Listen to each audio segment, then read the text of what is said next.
What is gall bladder surgery? Hello दोस्तों, आज हम बात करने वाले हैं एक बहुत ही कॉमन मेडिकल प्रोसीजर के बारे में, गॉल ब्लैडर सर्जरी, जिसे हम चोलेसिस्टेक्टमी भी कहते हैं।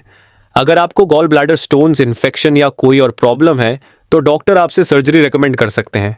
तो चलिए स्टेप बाय स्टेप समझते हैं गॉल ब्लैडर क्या होता है, क्यों सर्जरी होती है, किस तरह की सर्जरीज अवेलेबल हैं और सर्जरी के बाद क्या ध्यान रखना चाहिए।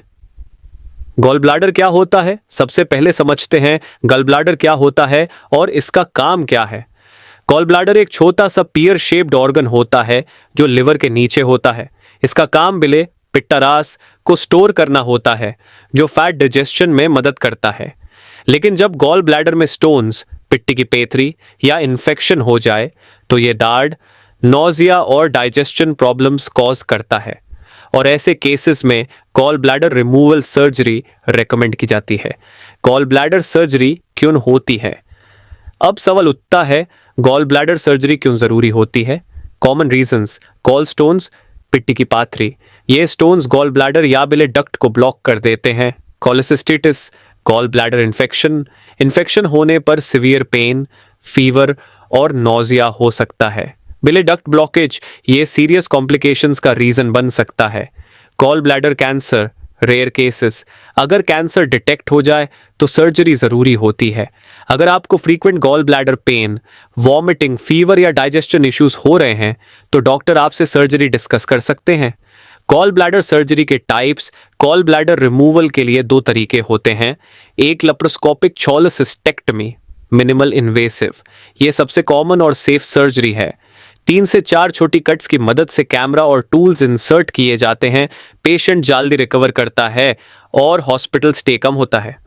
तो ओपन चोलेसिस्टेक्टमी, ट्रेडिशनल सर्जरी, जब इन्फेक्शन सिवियर हो या लपारोस्कोपिक सर्जरी पॉसिबल ना हो तब ये की जाती है। एक बड़ा कट दिया जाता है, रिकवरी टाइम थोड़ा ज़्यादा होता है।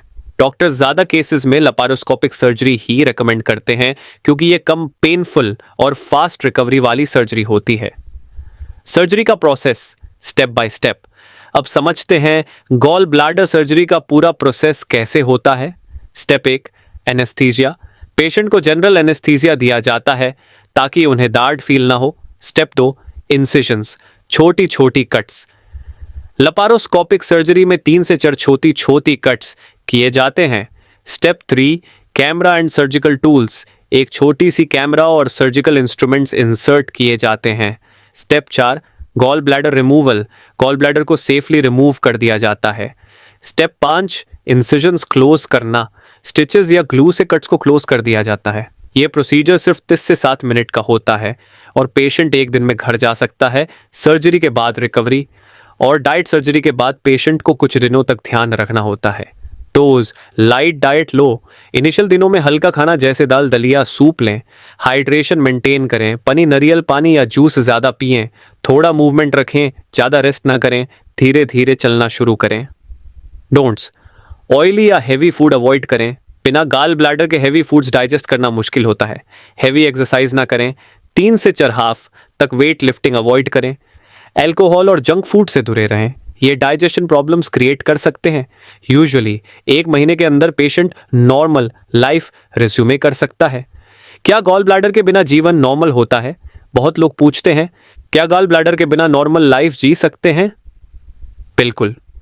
लिवर बिले डायरेक्टली स्मॉल इंटेस्टाइन में भेजता है तो डाइजेशन प्रोसेस में कोई मेजर दिक्कत नहीं होती। बस इनिशियल डेज में फैटी और स्पाइसी फूड कंट्रोल करना जरूरी होता है। सर्जरी के बाद से 50% लोग बिल्कुल नॉर्मल लाइफ जीते हैं बिना किसी प्रॉब्लम के। अगर आपको भी गॉल ब्लैडर रिलेटेड इश्यूज हैं तो डॉक्टर से कंसल्ट करना बेस्ट ऑप्शन होगा। तो दोस्तों, ये था गॉल ब्लैडर सर्जरी का कंप्लीट गाइड। अगर ये वीडियो इन्फॉर्मेटिव लगा तो लाइक, शेयर और कमेंट जरूर करें। और अगर आप हेल्थ से रिलेटेड ऐसे ही और भी यूजफुल वीडियोस देखना चाहते हैं तो चैनल को सब्सक्राइब करें। मिलते हैं एक नए इंफॉर्मेटिव वीडियो के साथ। तब तक हेल्थी रहिए, सेफ रहिए।